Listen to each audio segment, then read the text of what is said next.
আসসালামু আলাইকুম।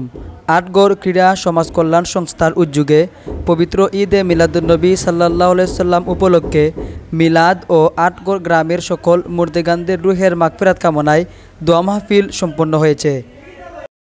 2 অক্টোবর বুধবার বাদ এশা জগন্নাথপুর খেনবাড়ি বাজারের আকিক মিয়া মার্কেটে সংগঠনের কার্যালয়ে এ অনুষ্ঠান সম্পন্ন হয়।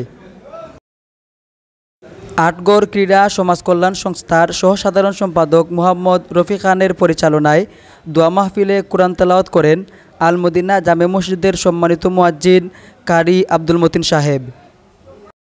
দোয়া মাহফিলে বিশেষ অতিথির বক্তব্য রাখেন আটগড় জামে মসজিদের সম্মানিত মোতাওয়াল্লি জনাব মোহাম্মদ মামুন খান।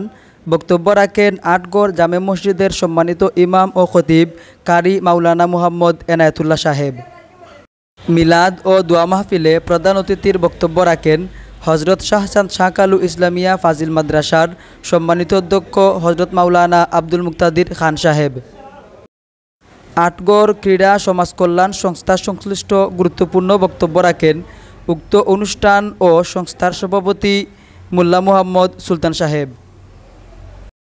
অনুষ্ঠানে উপস্থিত ছিলেন আটগড় ক্রীড়া সমাজ কল্যাণ সংস্থার সদস্যবৃন্দ সহ সর্বস্তরের মুসল্লিয়ানে কেরাম।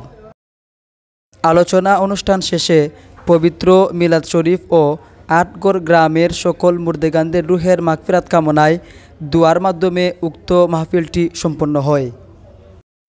জাবুশা জাকারিয়া টিভি।